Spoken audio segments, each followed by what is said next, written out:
The Mediterranean, with its sun-drenched beaches and cities rich in thousands of years of history.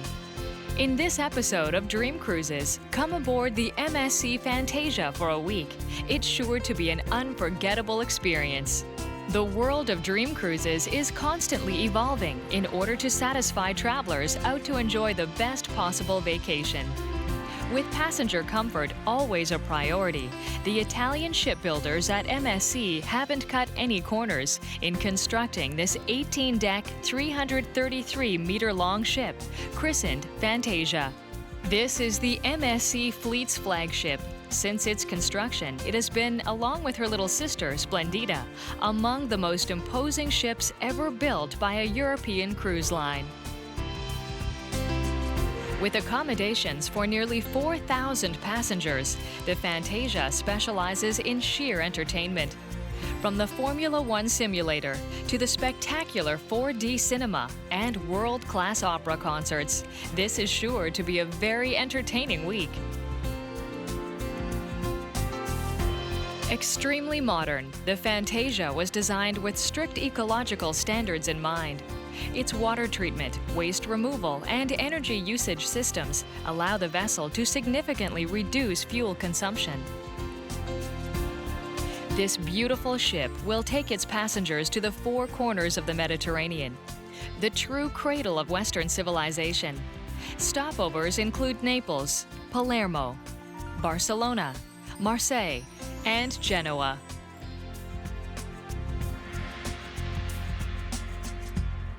All aboard, it's time to set off. The Mediterranean Sea gets its name from the Latin word Mediterraneus, meaning in the center of the earth. Since ancient times, this has been an important shipping route for merchants and travelers. On top of being a vital trade crossroads for Europe, Africa, and the Middle East, the Mediterranean is also a popular tourist destination for backpackers from around the world. On the different decks, the crew takes good care of the thousands of passengers on board. Among these, a privileged few will experience the very exclusive Yacht Club.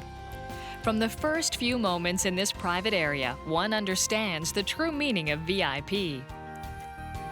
The Yacht Club is located near the front of the ship and is one of Fantasia's unique features, with priority boarding among numerous other perks. The reception area, with caretaking staff available 24/7, has a superb golden staircase whose steps are filled with sparkling Swarovski crystals.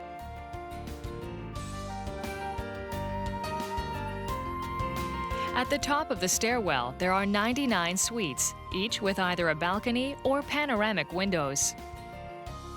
The design of the rooms and common areas is the work of the firm Diorio of Genoa, a company recognized internationally for its creation of luxury spaces at sea. The Yacht Club Deluxe Suite includes a private balcony, while the Executive Suite and Yacht Club family rooms offer a separate lounge to relax in, as well as the services of a butler to serve drinks or unpack and arrange luggage and clothing.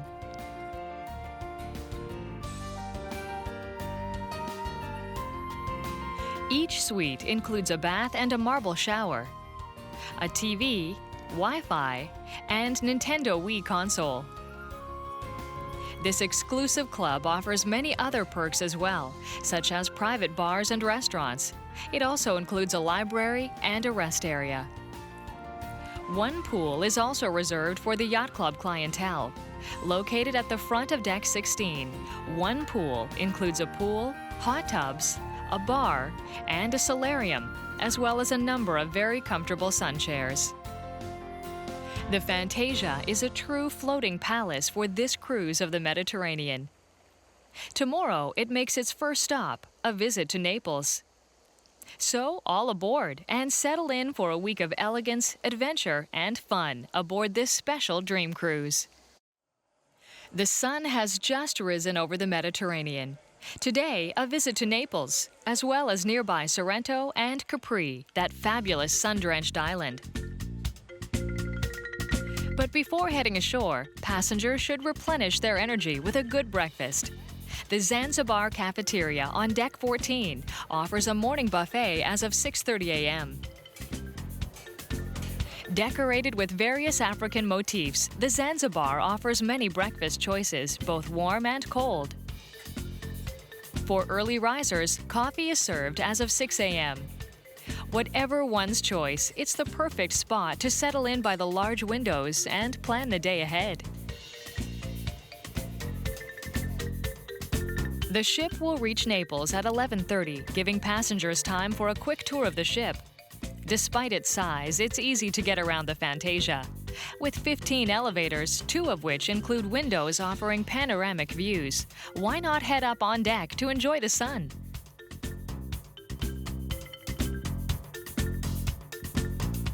The water park on Deck 14 is the ideal place for the whole family to get some fresh air. The 4 hot tubs and many deck chairs make it the perfect setting to relax and meet other passengers. For even more privacy, try the Zen area at the rear of Deck 15.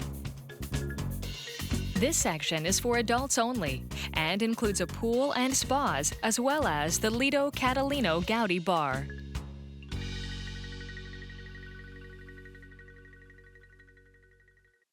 The ship has just docked in Naples. A day of exploration finally begins. The cruise offers a variety of planned side trips during this first stopover. One can visit the Vesuvius volcano, or perhaps the city that it destroyed, Pompeii. But for today, why not head out to Sorrento, 1 hour away by bus? Sorrento is famous for its beautiful countryside and the several wealthy families living there, not to mention the wealthy tourists in luxury hotels, such as the Excelsior Vittoria.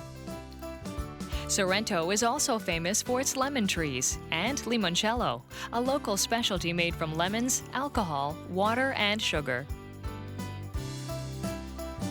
For those who want to take a stroll, the orchards dotted with lemon trees are an excellent choice. But seeing as we are in the home of limoncello, visitors can't leave without giving it a try. At the very least, bring home a bottle of this sweet, aromatic, bright yellow drink. It's Italy in a bottle.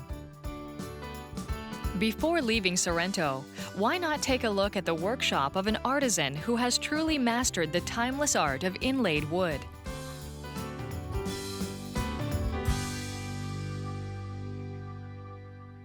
This craftsman and his assistants combine traditional and innovative techniques to create decorative wood panels with religious themes. These splendid works bring joy to vacationers looking for something special to take home as a souvenir. If you'd rather bring home a larger work, the master craftsman can arrange to have it sent directly to your home.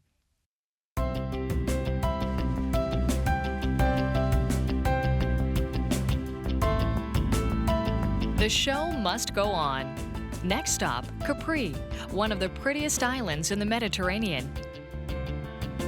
Capri has been recognized for its beauty since antiquity, with its impressive limestone cliffs, as well as the many rocks that surge up from the water. This small island, only about 11 square miles, is one of Italy's true jewels. To fully enjoy its lush scenery, nothing beats a short ride on the chairlift.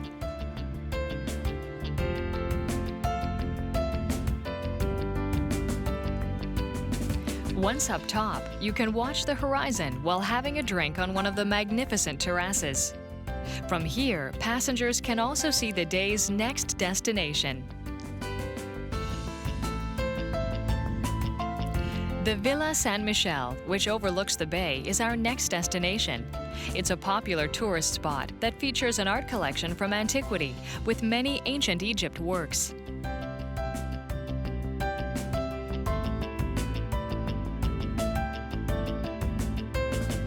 Back at sea level, let's explore timeless Capri's winding streets so full of treasures, before returning to our ship in Naples and continuing this Mediterranean adventure. The ship leaves at 7 p.m., which gives guests on board just enough time to grab a bite to eat and replenish their energy. There's a big night ahead, the captain's welcome aboard cocktail party.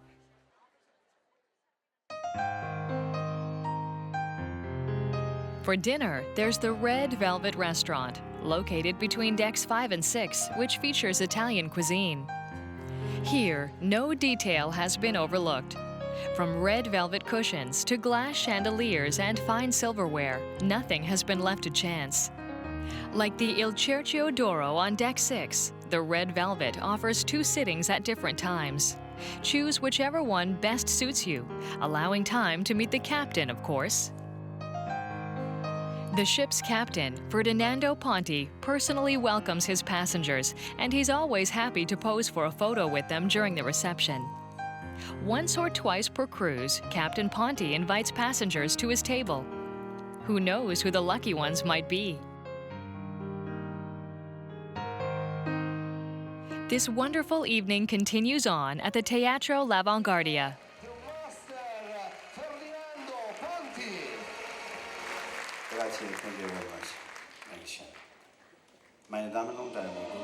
After the captain's welcome, a colorful show is presented in this sumptuous 1,600-seat theater.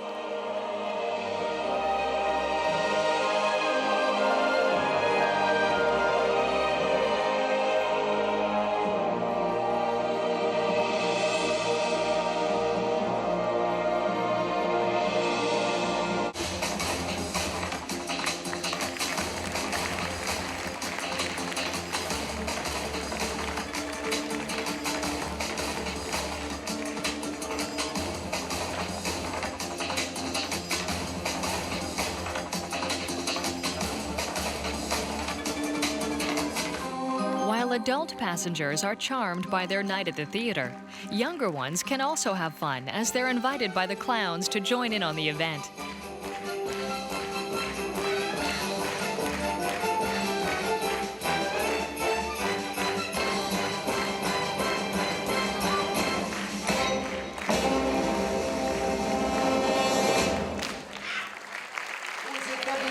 A night at the theater is sure to bring smiles to the whole family.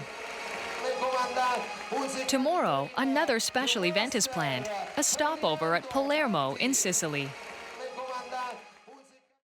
I think that's an interesting thing. This one piece will make 52 layers. Watch on mobile devices or the big screen, all for free. No subscription required. Next stop, a visit to Palermo, the capital of Sicily, and a city rich in history, culture, and the arts. During the night, the captain safely docked the ship. Palermo is in western Sicily. Founded in the 8th century BC, the city has been inhabited by many peoples, including the Greeks, the Romans, the Normans, and the Spanish.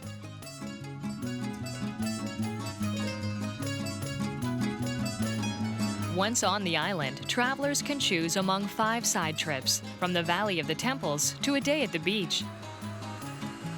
Let's start off with a visit to Monreale, then later move on to the city of Palermo. The tour begins at the top of the city in the small community of Monreale. Located about 4.5 miles from Palermo, Monreale is known for its magnificent cathedral, built on the principles of Norman architecture, which is characterized by round arches and massive proportions. The main doors and arches are decorated with carvings and colored marquetry, bringing together numerous styles from around the world. Since its construction in the late 12th century, millions of tourists have thronged to this shrine of the area's history. Not far from the cathedral is a studio showcasing Antonina Parisi's mosaics. Palermo is celebrated worldwide for its wonderful mosaics, and today's craftsmen are as meticulous as their predecessors, who created their masterpieces. Visitors can leave with their favorite mosaics. It all just depends on your budget.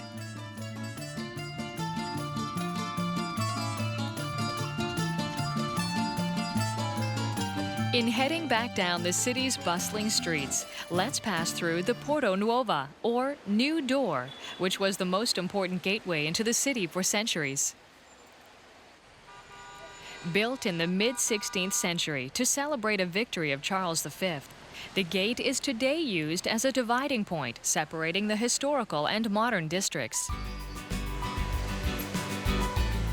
A little further on, there's the beautiful Palermo Cathedral, erected in 1185 after the city's reconquest by the Normans. Over the years, many additions and improvements have been made to the cathedral. Knowledge of Palermo's rich history and culture permits one to better understand this unique construction. It was a basilica in Roman times, then was turned into a mosque by the Arabs, and finally transformed back into a cathedral by the Normans. Only 7 blocks away is the Church of Santa Maria della Miraglio, called La Martorana. Founded in 1143, this church was built as a cross in square, an architectural form that had long been popular. Over the years, several different influences have altered its appearance, making it one of the most interesting buildings of this tour. Because of the addition of a Baroque facade and certain decorations that demonstrate the influence of Islamic architecture on Norman Sicily, this church would probably be unrecognizable to its original founders. The interior is famous for its Byzantine mosaics, while the dome of the nave shows a traditional image of Christ in all his glory, surrounded by the principal archangels of the Catholic religion: Michael, Gabriel, Raphael, and Uriel. Next to the Martorana is the Church of San Cataldo, built in 1154. Topped by 3 domes, this church was abandoned for years and served as a post office. Now restored, it is the property of the Knights of the Holy Sepulchre. A little further down, we come upon Pretoria Square, famous for its fountain designed by Francesco Camilliani. Once called the Fountain of Shame, it features nudes of humans, nymphs, sirens, and satyrs. This is one of the few genuine works of Renaissance art in Palermo. Today's visit to Palermo is drawing to a close, so let's take the opportunity to relax on the beach before returning on board by 5 p.m. Since the start of the cruise, passengers have been eyeing the clear waters of the sea from the ship's deck. It's now or never, a chance to dive right into one of the most beautiful seas in the world. Feeling lucky? Why not try a card game with the local fishermen? You may find that the sharks aren't just in the water. It is now 5 p.m. After a busy day on land, it's time to continue our journey at sea. After a nice meal, guests have a chance to burn off a few calories. How about a few dance lessons at the Insolito Lounge? Tonight's lesson between 8:45 and 9:45 is the cha-cha. Lessons for other dance styles are offered in the afternoon and evening. Adelante, y 1, 2, cha cha cha. Avanti, 1, 2, cha cha cha. 1, 2, cha cha cha. Cha cha cha.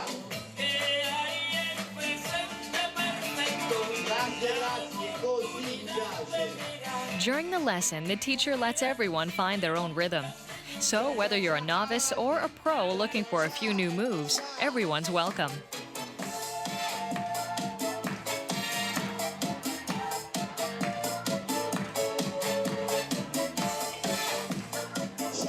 Feel free to practice as much as you want. Tomorrow, the ship will spend the day at sea, so there'll be plenty of time to sleep in. Today, the ship will spend the whole day at sea. The captain and his crew have set course for Barcelona. Take advantage of the free time to do a little window shopping and maybe indulge yourself with a few luxuries.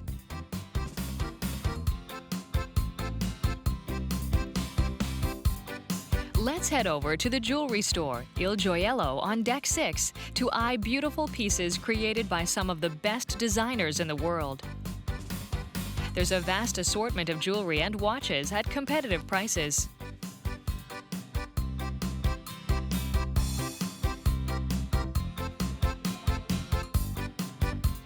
Or is indulging that sweet tooth more your thing? If so, there's something to satisfy every craving at La Caramella Candy Shop on Deck 6. It offers a wide selection of candies and chocolates, both European and American. Take time to choose and enjoy. The staircases in the atrium provide the perfect backdrop for a souvenir photo of this dream cruise. Then, after strolling around for a while, why not spice things up a little for dinner? The El Sombrero restaurant on Deck 7 offers Mexican food in a relaxed atmosphere. By the entrance, a shiny Cadillac seems to come straight out of the brick wall, almost as if to say diners should get to El Sombrero by any means possible. And truth be told, they have a point. The moment diners arrive, there's no mistaking the scent of fine cooking wafting directly from the open-air kitchen and the steaming dishes that are at the tables. Consider yourself lucky. If you liked the food at El Sombrero, you can learn how to cook these delicious dishes yourself. Passengers can choose to learn the small secrets of great cuisine directly. And better still, after the demonstration, they can taste the results.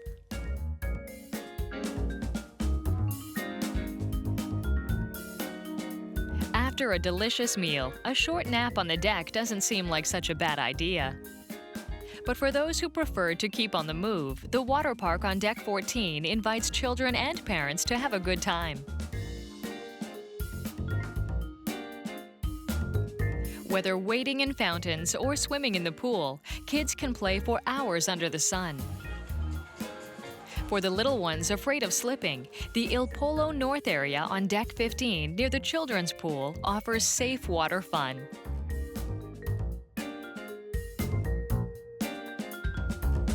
If all that sun works up a thirst, 2 bars adjacent to the pool on Deck 14, the Del Fontane and the Glass Bar, serve passengers alcoholic beverages and soft drinks.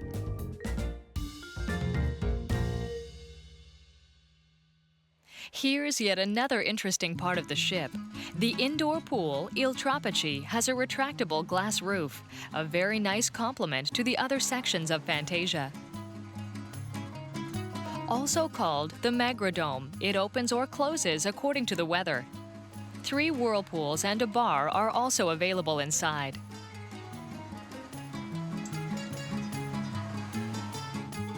Why not relax at the pool until it's time to get ready for dinner and the evening ahead?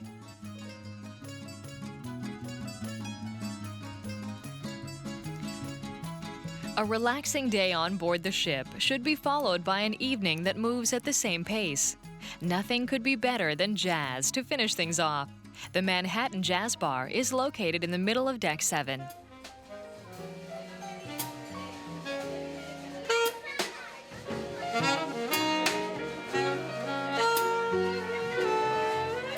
With a cocktail list inspired by the famous musical style, offering, among other things, some of the rarest whiskeys, the avant-garde Manhattan is another example of the well-thought-out interior that makes such a large ship feel cozy and intimate.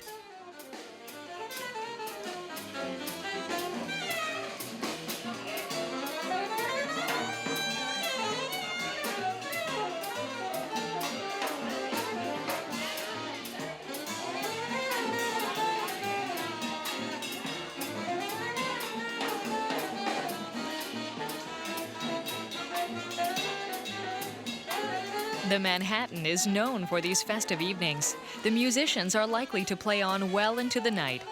Tomorrow, the ship is due to arrive in Barcelona shortly after 9 o'clock.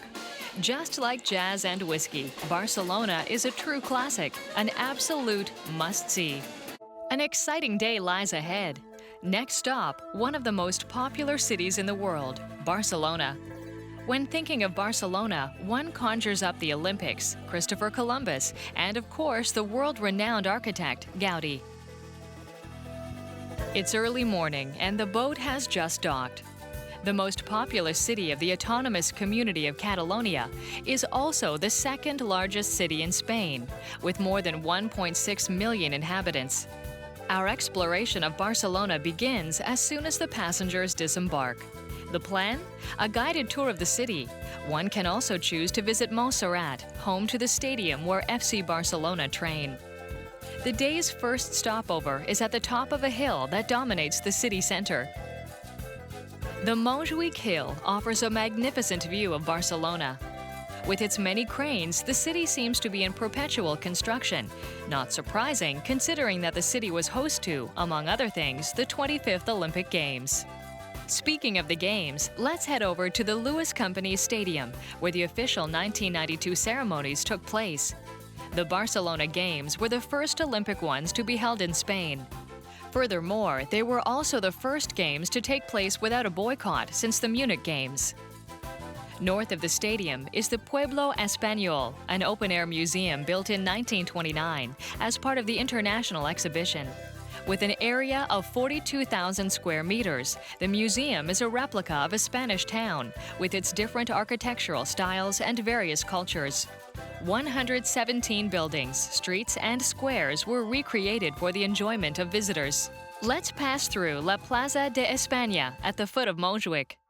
Once the site of an ancient arena and later used for hangings, the plaza features a huge fountain made in the neoclassical style, a representation of the waves that lap the Spanish coast.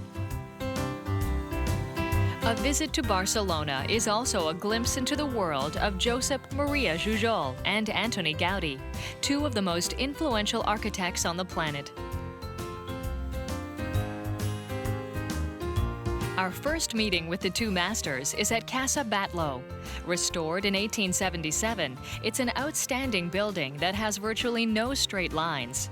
Nicknamed the House of Bones for its skeletal, organic look, this building is topped with an arched roof that evokes the back of a dragon, and its adjacent tower is the Sword of St. George, the patron saint of Catalonia, planted in its pedestal.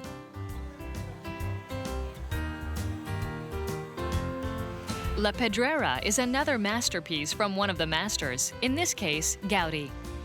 The architect built La Pedrera between 1905 and 1910 in order to illustrate the concept of the free surface effect, aimed at eliminating as many internal walls as possible.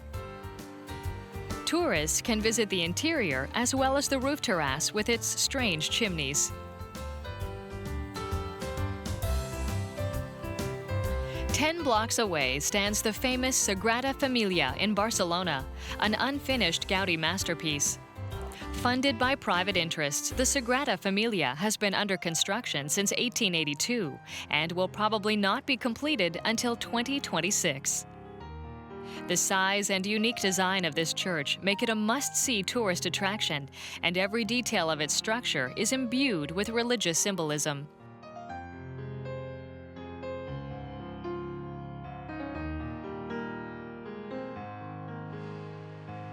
Not far from the Sagrada Familia is the 38-floor Agbar Tower skyscraper, which marks the entrance to Barcelona's new technological district.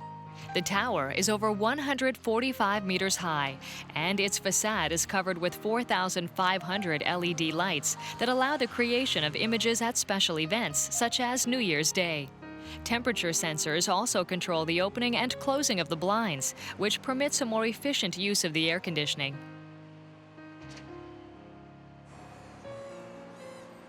One last stop before returning to the ship.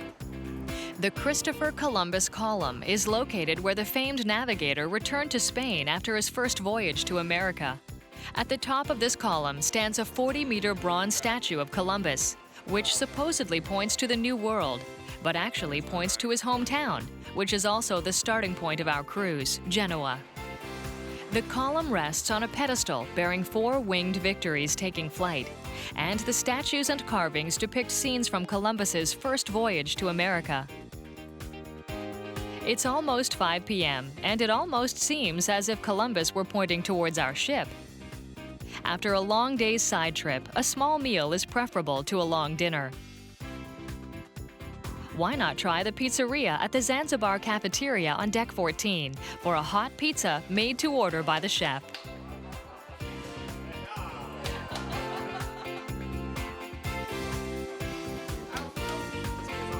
Invented in Naples, where it was originally fried instead of baked, pizza is the perfect food for passengers who want a quick, hot meal.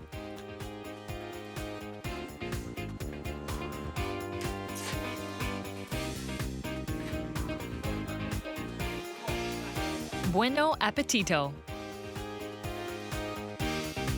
After pizza, let's head over to the Piazza San Giorgio in the middle of Deck 6, where there's an impressive selection of gelato and desserts. For those who've never had a chance to try delicious gelato, Italian ice cream, this is a chance to discover the eighth wonder of the world. Although it contains less fat and sugar, gelato still seems denser and more flavorful than most North American ice cream. What a treat! The many Italian desserts are a feast for both the eyes and the taste buds, especially since all the cakes are prepared on board by the chefs. The Piazza San Giorgio is another not-to-be-missed spot. One floor up, let's drop in at the Il Transatlantico Piano Bar for a drink and to be entertained by one of the Fantasia's many talented musicians.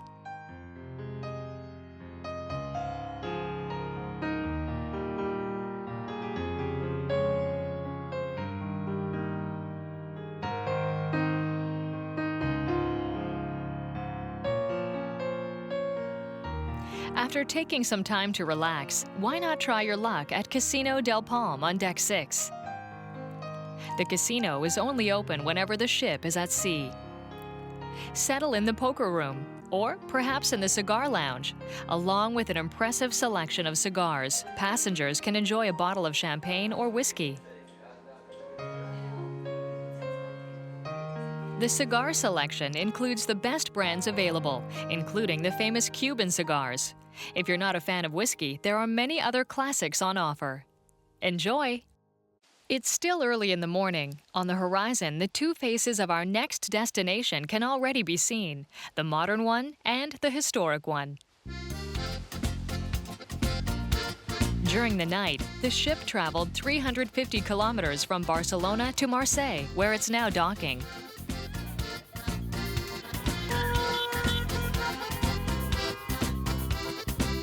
With a population of 850,000, Marseille is the second largest city in France, as well as its most important port. As they disembark, passengers should take a moment to reflect on the fact that this region has been inhabited for almost 30,000 years.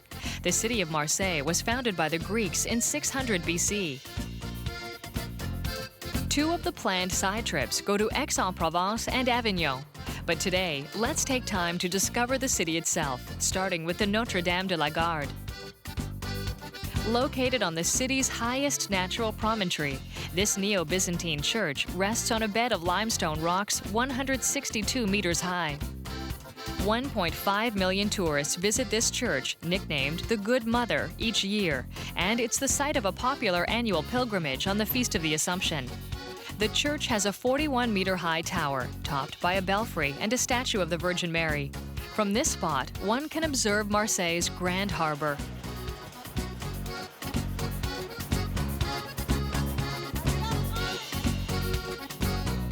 From the cathedral, let's walk over to the Place de l'Anche, built on the site of the ancient Greek agora, where citizens met to discuss city affairs, as they still do to this day.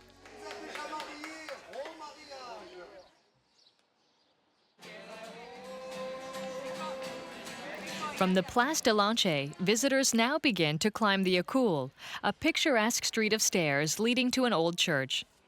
The Notre-Dame des Écoles clock tower is all that remains of an 11th century church, originally built on the ruins of an ancient Greek temple. The observation point near the town hall is a popular place, particularly among young athletes who have no qualms about breaking the rules.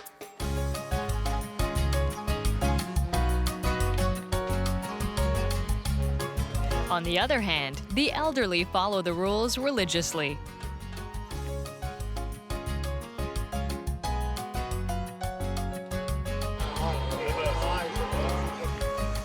No visit to Marseille would be complete without taking time to watch a game of pétanque. For locals, this game is an excuse to get together and a way to entertain themselves, but it's also a real passion, almost a religion. An estimated 17 million people, a quarter of the entire French population, play this game. Although our visit is approaching its end, take the time to walk on the Canebière, the undisputed heart of Marseille. The Canebière, formerly called the cannabis, got its name from the hemp that grew here during the rope trade days. This popular street was built as a response to the Champs-Élysées, the famous Parisian boulevard. But in fact, the Canebière is more a collection of segments than a proper boulevard. It separates the rich districts of the south and the Belsunce neighborhoods to the north. On their way back to the ship, passengers should pause to admire Fort Saint-Jean, which guards the entrance of the city. This powerful square tower was built to protect the harbor. Over the years, it has served as a prison during the French Revolution and a German ammunition depot during World War II. We leave Marseille at 6:45 p.m. with a special dinner in store. But in the meantime, let's find other evening activities on board the ship. Many cruise ships screen films, but the MSC Fantasia offers something completely unique: 4D interactive cinema that literally plunges the viewer into the film. Just balance the special glasses on your nose, sit back, buckle up, and prepare to be dazzled.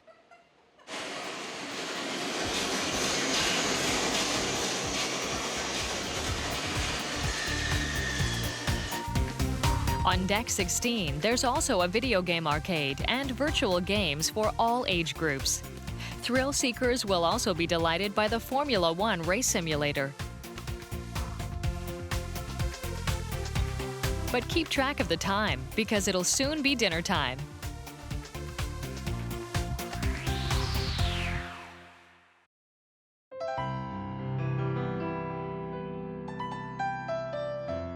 For this last supper aboard the ship, what could be better than a romantic meal at the French restaurant L'Étoile on Deck 15?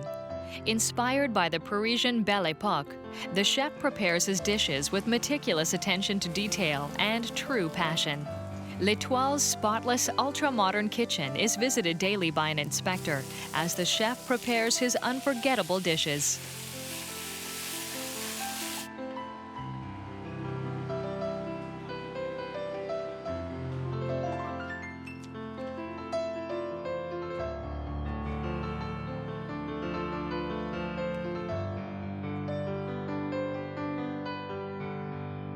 Enjoy the meal, and remember, the cruise isn't over yet. One more great experience still awaits us.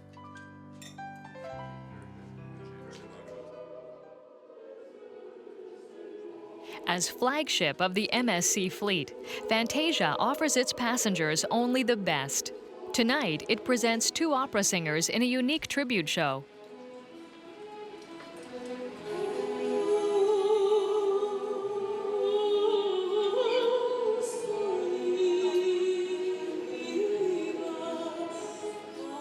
Opera fans, young and old, will be delighted to hear their favorite tunes.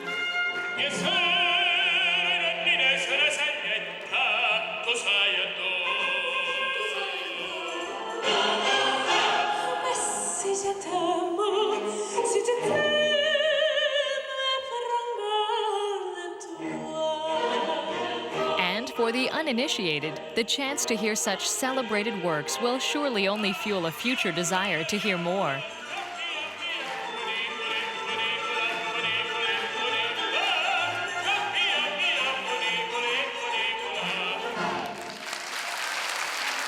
In short, the tribute show is great entertainment all around.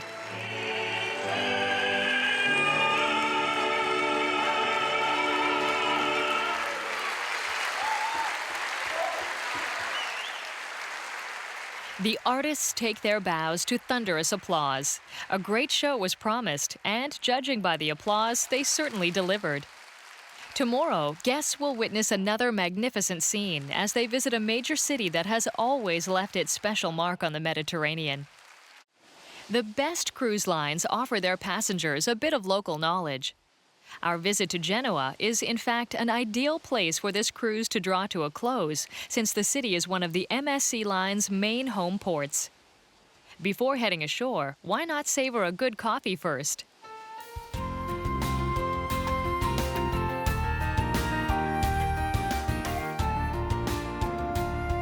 With a population of about 610,000, Genoa is the fifth largest economic center of Italy, and its culture-rich past has earned it the nickname the Superb.